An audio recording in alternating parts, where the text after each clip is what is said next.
What if the future of flight is not just lighter, faster, and quieter vehicles, but also zero emissions? Today's guest is David Brett. He is a 25-year veteran of the aviation industry, and he is now pursuing a PhD in hydrogen fuel cells to be used in aircrafts. He is trying to decarbonize the industry from the inside out.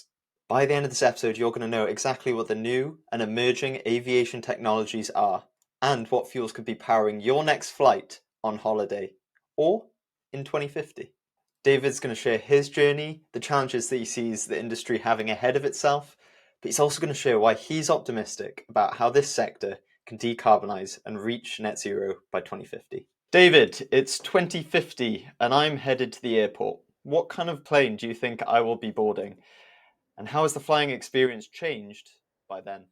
Well, first of all, have you ever been like on a bus through an airport when you're going to the plane or between the terminal, and you look out the window, and what do you see? You see, yes, lots of parked aircraft, but more than that, you see absolutely loads of vehicles just buzzing around everywhere, like baggage trolleys, like refueling vehicles, like catering trucks.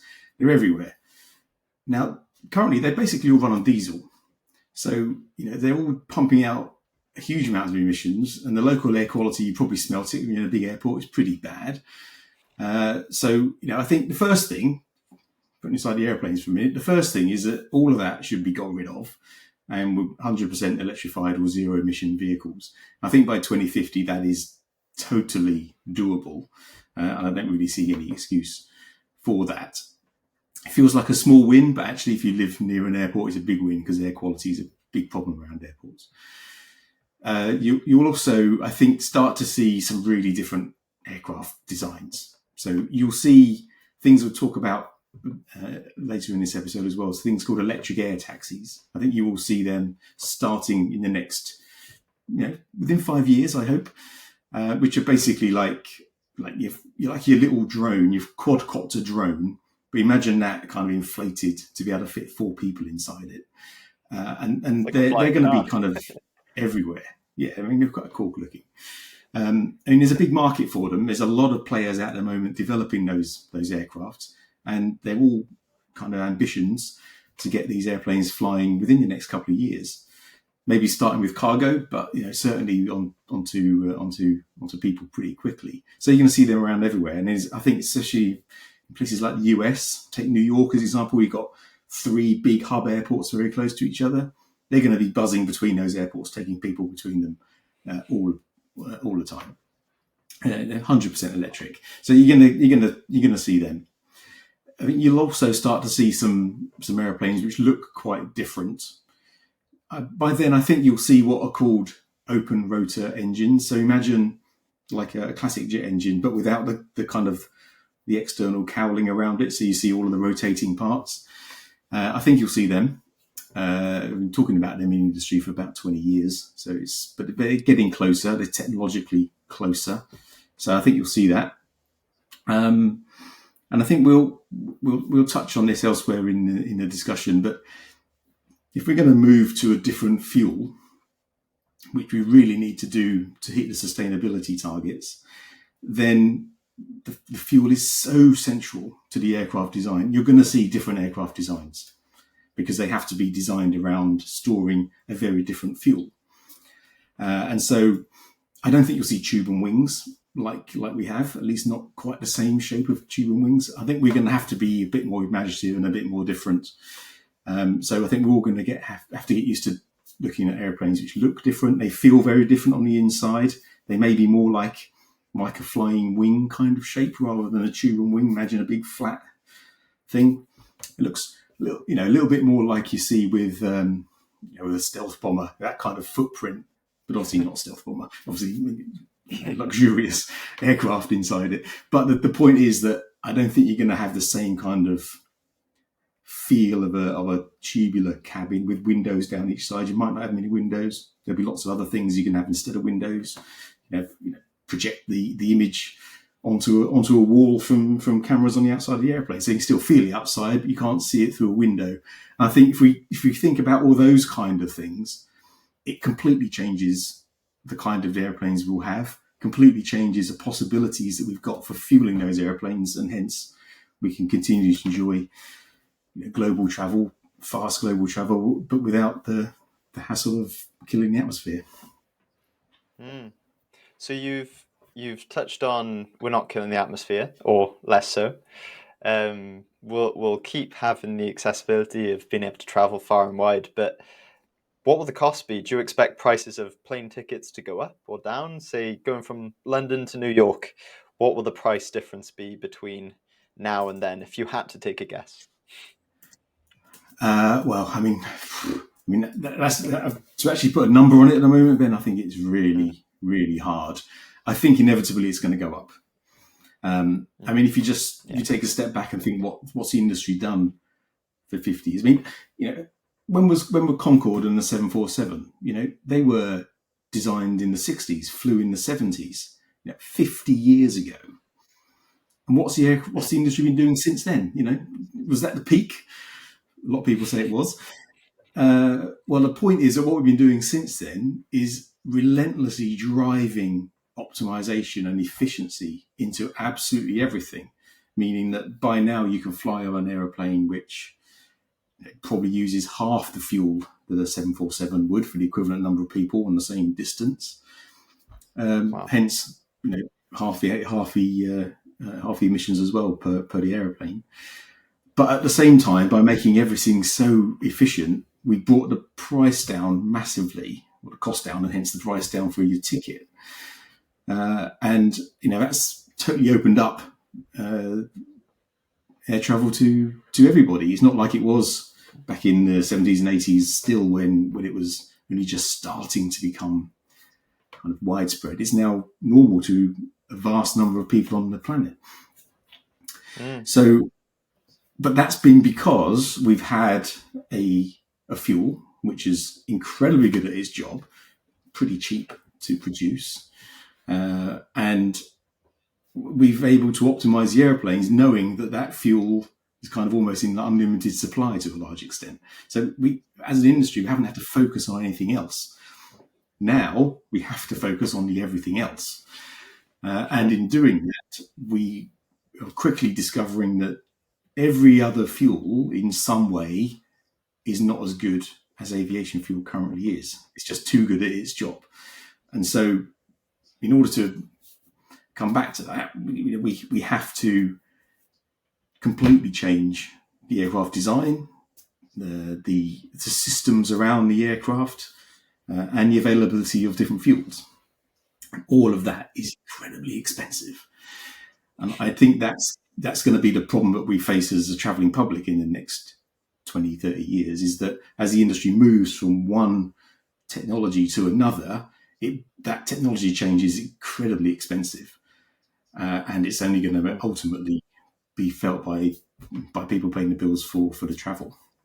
At some mm, point, governments may have to tax the emissions fuels, the fossil fuels, so high that they kind of drive the industry in the other direction.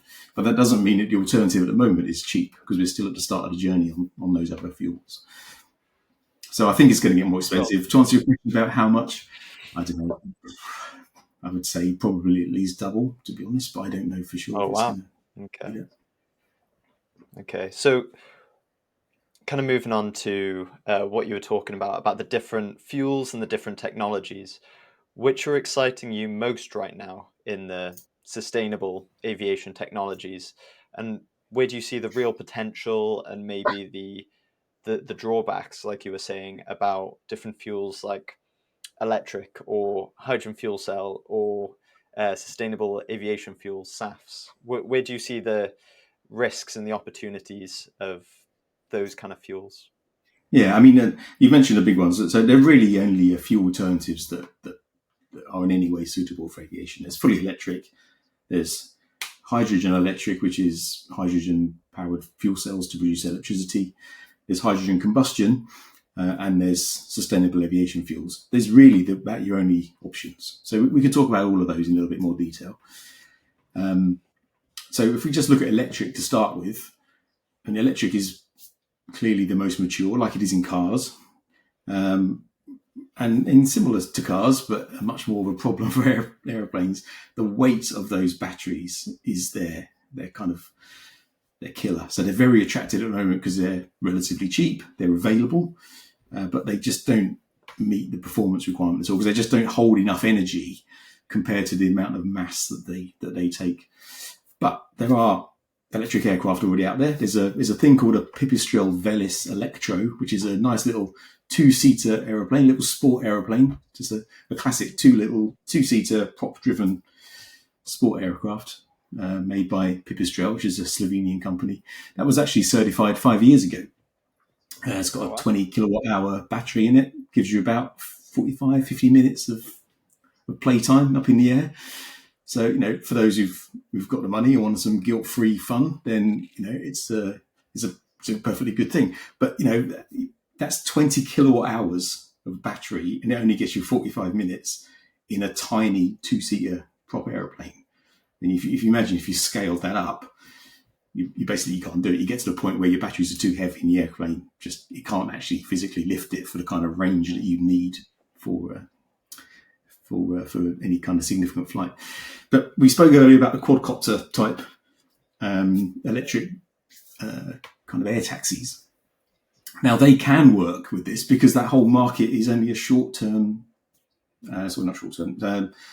low range mission. Like it's quite kind of across a city. So, half an hour to an hour is perfectly fine for that.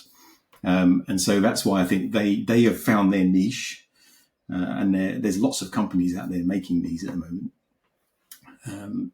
So I think, as I said, we'll see those in a couple of years. So that's I think, that's a nice first, more visible thing from the industry with a new technology, with a real application, with a need, which can be met by a completely electrified aircraft, 100% emission free, and will last a very long time. Those airplanes will just go on and on and on.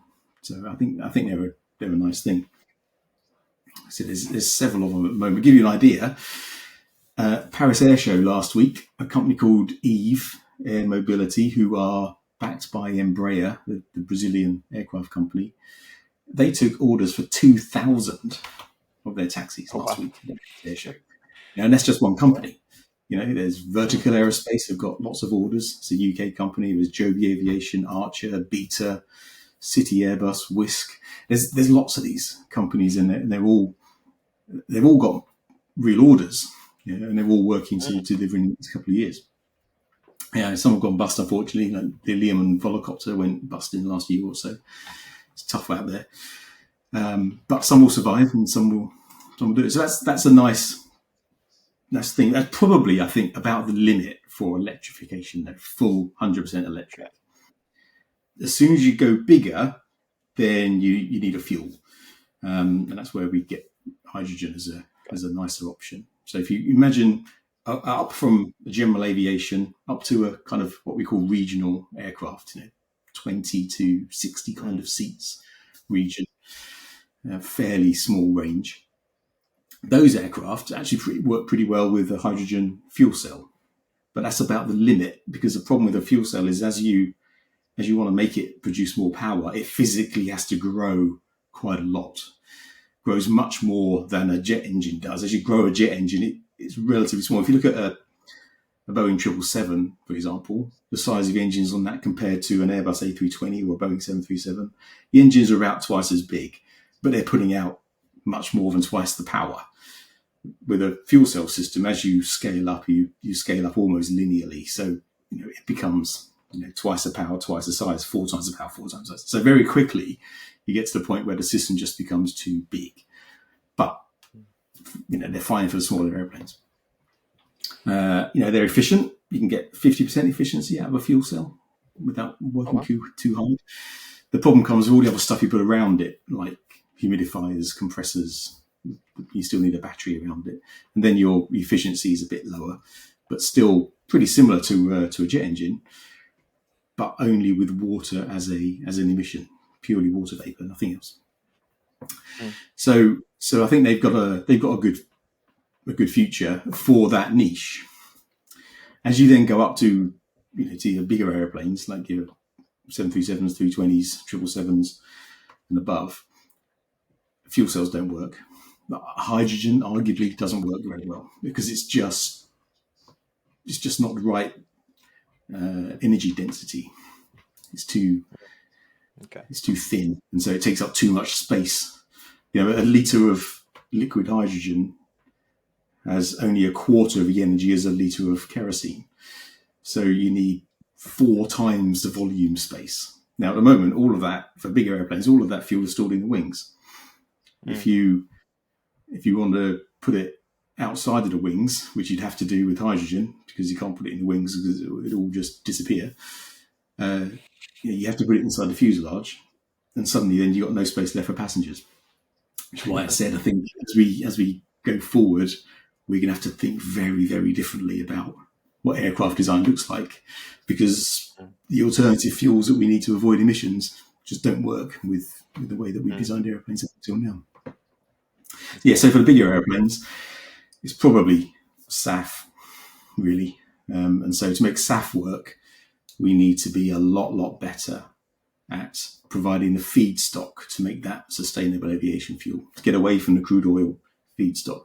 So we need better conversion of waste from households, from industry, waste gases, etc., as well as food waste and things, to create that feedstock. And if you're actually going to be serious about it, you actually need to farm algae or something similar to that to make enough aviation fuel. Because the industry is thirsty, right? Have a guess, Ben. How much aviation fuel do you think we use in a year currently? A year globally. Globally, yeah. Globally. Oh, this is going to be horrendous. I'm going to go 10 million litres. Is it measured in litres? 90 billion gallons. Okay, so I was a bit off. Well, you're out by about 40. Yeah. So, I mean, that's a lot, right? That's a lot. So, I mean, that's kind of the biggest problem with any alternative fuel discussion for aviation is you just need huge amounts of it. And the problem is you need it everywhere. You can't fly from one place to another and find you haven't got fuel to get back. So you kind of, I think actually at an industry level, this is the biggest problem today, is to get enough investment into the alternative fuel by the fuel producers, not just by the aircraft manufacturers and by the airport operators. The fuel producers have to be ready to provide the fuel in the first place. And then today they're kind of sitting on the fence a bit, waiting for a bit more demand before they commit their money onto a different fuel. Got you. Okay, so let's talk a little bit about you, because I want to know what first drew you to aviation, to aircrafts, to that sector, and then how did that end up going all the way into doing a PhD at the later stage, like a later stage of your career? And how's that going as well? It feels like I can do my career backwards to some extent. So what drove me to it? Well, I mean, I think I've always been an engineer at heart. I've always, done the classic, seeing how things work, helping my dad to overhaul cars and things like that. When I was very young, had fortunate in that respect. And I think the thing that really drove me to aviation was I used to go to big air shows with my parents. So I grew up in East Anglia, and there's a lot of United States Air Force bases around that part of the world. It's big and open and flat. And so we would go to some of these every year, and I would be kind of blown away by an experience of a kind of a little mini America, and the noise and the smells and the scale of everything. And I thought, I think I could be part of something like this. I didn't want to be part of the military part, to be honest, but as an industry, it kind of woke me up to that. And I thought, well, I like machines. There's probably nothing more complex as a machine than a big aircraft. So I kind of got into it a little bit more from then onwards. I was lucky enough to get an undergraduate placement during my degree with British Airways Engineering in Heathrow, which was just incredible because I'm old enough to have therefore worked on Concorde, and sitting on Concorde and doing an engine run when you're pushing the buttons on the afterburners, and you're just involved with a group of people who have 100% pride in what they do. It was very affirming of what the industry does at its best, and really made me think, well, I think I can see my career in this. So then I left university and I joined Airbus in Bristol, and worked on the systems design for Airbus aircraft for many years, including leading the A380 fuel system development, the 350 landing gear systems development. Your career takes off and it grows, it takes its own path, but I've always loved being part of aviation and part of that whole thing. Why did I come out of that and back into academia? To be honest, it was kind of in my mind a little bit ever since I graduated, because I wanted to do a PhD when I graduated, but I went into a career, and career takes off, and then suddenly you're 20 years old and you think, how did that happen? But the pandemic happened in 2020, and like a lot of people, kind of gave an opportunity to take a little bit of a step back and say, well, what do I want to do from this point onwards? Do I have to keep doing the same thing? Not necessarily. And so I decided to take the plunge and to leave the corporate side of life for a while, and to really apply my energies to try and develop some thinking and some processes towards helping the industry overall to decarbonise, as the kind of the biggest challenge it's got today. I thought I could take a more direct hand in that if I went and became a bit more of an expert in it, and then can take that then back into industry again once I finish, which I will do. When I finish this PhD next year, I will be back into industry again, to hopefully to try and apply it directly and to try and accelerate those efforts onto some more sustainable aviation bases. Love that. So you're 3 years in. You said you've got one more year left. Maybe now's a good time, if you could, to give us let's say a 10,000 foot view, if you'll pardon the pun, of your PhD, and kind of if there's any findings that you're able to share so far. How's the impact looking? Yeah.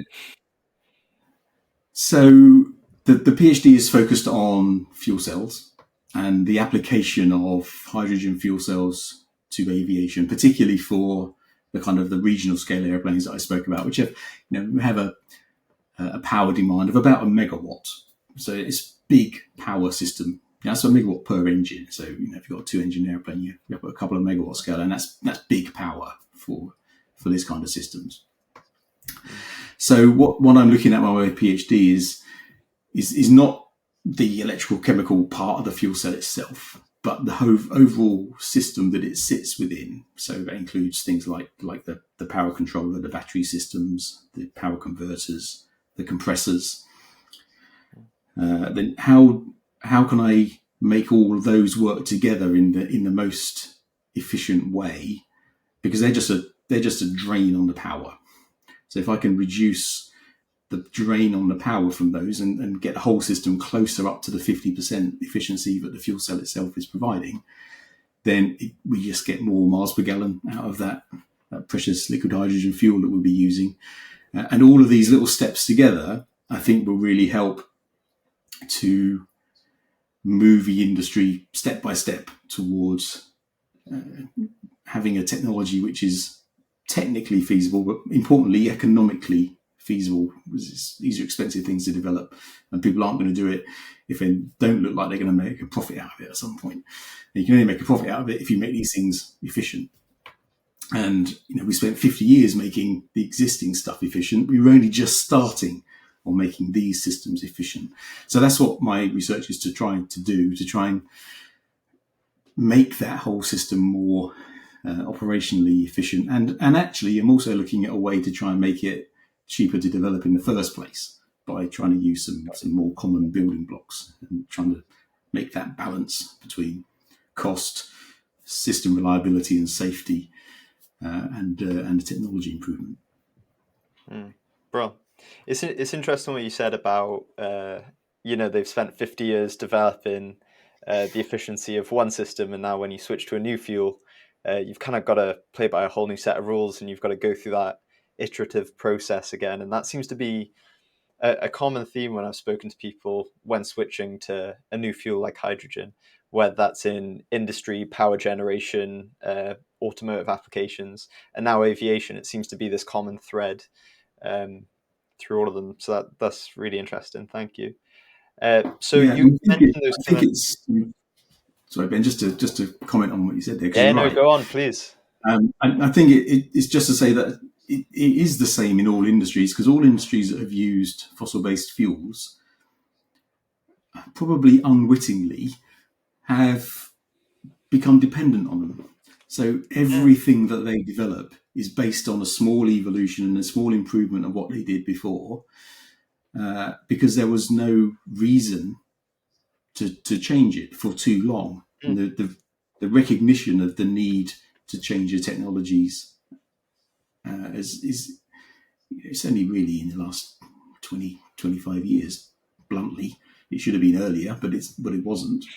And now that we're here, we find that we don't know enough about those technologies, and we do have to start again. We are back at that same journey. I hope that because we spent 50 years optimizing that for one thing, we've got a lot better at how to optimize things. So we're not going to take another 50 years to do it, but it's going to take another 5 or 10 years, I suspect, to get us to that same point that we are with kerosene fuels.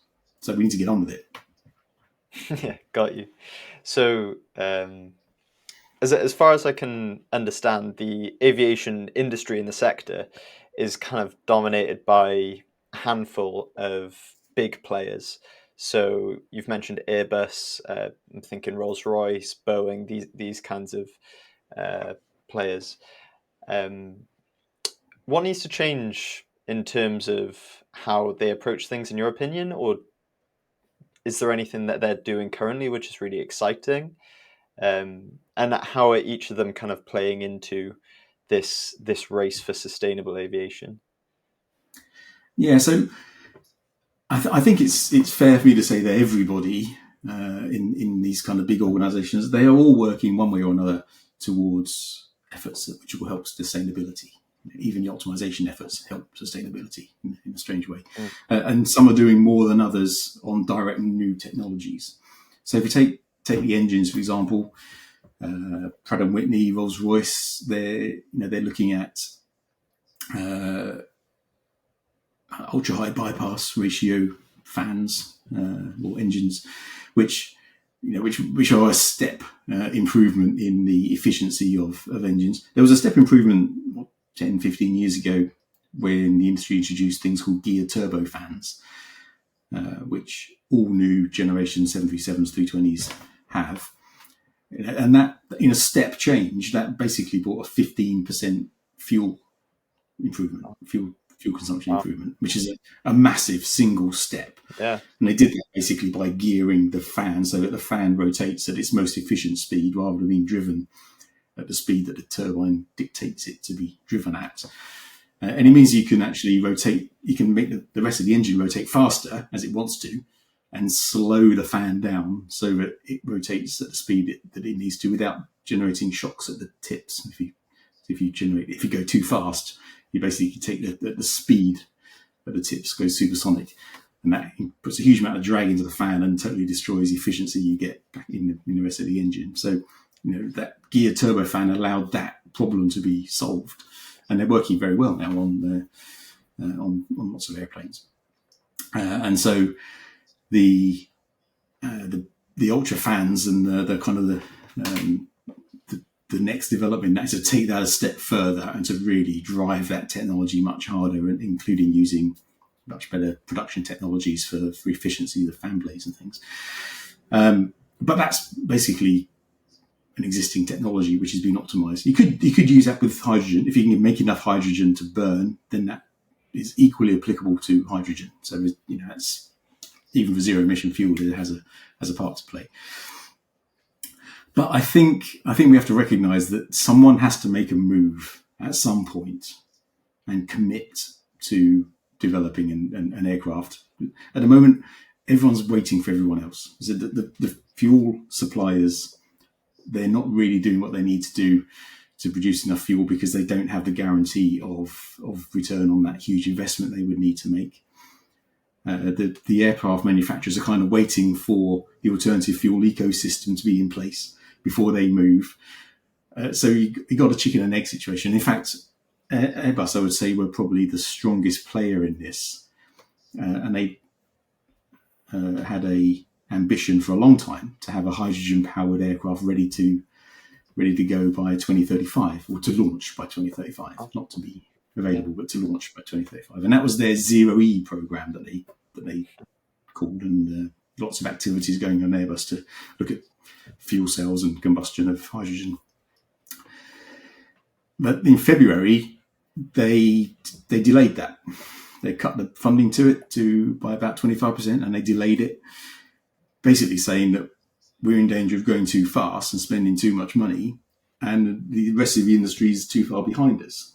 And so they've paused to wait for everybody else, which I think is a shame, because I think you need someone like that out front to pull the rest of the industry along. And if they slow down, inevitably the rest of the industry is going to slow down as well.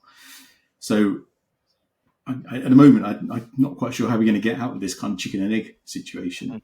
And until someone like Airbus, Boeing, or an Embraer, or someone like that makes a commitment to an alternative fuel aeroplane, I think we're going to keep kind of circling around this situation at the moment where we're incrementally improving the technology, but still not actually, grasping a nettle and really committing to it. Got you. So that kind of brings up the question, because if you've got the academic side, the industry side kind of gaming this situation between supply and demand, let's say, where does kind of government regulations and maybe policies kind of come into all of this? Could you speak a little bit about that? Yeah, there's a couple of things. There's, I think, government regulation I spoke about earlier on. If you're going to change an industry of the size and the complexity and the expense of aviation, you're going to have to have a carrot and a stick. So the stick may have to be a progressive increase of taxes for fossil fuel use, either directly at the point of fossil fuel purchase itself by the airlines, because in the UK at least, aviation fuel is not taxed at all, unlike when you fill your car up. Or you put the tax onto the paying public. But at some point you have to do something to make it more expensive to fly on a fossil fuel aeroplanes. At the same time, you should have the opposite with some incentives for aircraft or for operators who use low or zero emission aircraft, be that through SAF in the short term or be it through an alternative fuel. So I think government has a part to play in what that incentive and tax looks like. And of course, the problem is it's a global industry, but every country does that itself, and a country can't really afford to do that on its own without the rest, because it will just probably harm its own industry. So I think at an industry level, there needs to be some kind of a more clear approach through this, which can be agreed by governments and by manufacturers and by operators. But I also think, for the second part of the answer to the question, in aviation there's a very strong regulation background. People like the FAA or the CAA in the UK or EASA in Europe have a very, very strong role in defining what those safety requirements are for aircraft design and for operation. And so they can really influence the cost of what it is going to need to develop and to fly and to maintain these kind of systems and these kind of aircraft in service. And that world at the moment is really not mature. It's a whole new load of technologies you're talking about. You can't really directly just copy what you've done for kerosene and put it in for something like hydrogen. It just won't work. You need different regulations to maintain the safety and to drive for safety. And I think the regulators are learning at the same speed as the manufacturers are. So, there has to be very much a kind of a hand in glove approach between these guys, and pretty quickly, because otherwise it's just going to cost more. And aviation is already freakishly expensive, and you just can't afford to disrupt the market by changing regulations when people have only got limited investment. So I think there is a need for these guys to speed up and to do more. I think they're trying, but I think they're still too slow. And I think if you asked them, I think they would recognise at the moment they're still being too slow. That's really useful, actually. I just want to go back for a moment to what you said about kerosene not being taxed for aviation in the UK, like petrol cars, for example, because I don't think I was aware of that. Is there a reason why that is, or is that kind of like what you were saying about different countries working together? Is that like an country relationship thing, or is that? Could you? Yeah, I think it's. I mean, I don't think it can last forever, but it's been like that for a very long time, at least in the UK. I think it's one of those things where aviation is such a driver of economic growth more generally that making it an attractive proposition in and out of the UK is important to drive other economic growth, and so the impact on the tax, I think, is a secondary importance up until now for the good of the whole economy at a bigger level. I'd say if priorities are changing and environment protection becomes higher and higher up the agenda as we go forward, it has to be on the table for discussion at least about, is that what we continue to do? I mean, for a long time, if there has been a tax on your airfare that you pay, there is a tax on the industry for the travelling public, and which is an alternative way of raising that revenue for the government, and effectively a slightly secondary way of getting it compared to directly taxing the fuel. I think if we were to directly tax the fuel, it would go 100% directly onto your ticket. There is no way that any airline would absorb that tax. Understood. Yeah. Okay, brilliant. Well, I think we'll do one more question and we'll finish up if that's okay. So, looking back at your journey now, so from 25 years of experience and now doing a PhD in the sustainable avenue of aviation, what lessons have really stayed with you? And this is more of a personal question now. What really keeps you optimistic about the future of aviation in your career? And what advice would you give to those kind of graduate engineer level, entry level engineers going into industry now? Maybe they're going into aviation. What advice would you give to them? Okay, it was a lot there. Yeah, sorry. I mean, what lessons? Well, overall, to answer that question and your one about optimism, I say that as engineers, I think we do pretty extraordinary things collectively. Industry is, I think, it's pretty well appreciated, even if it's quiet appreciation from most of the population.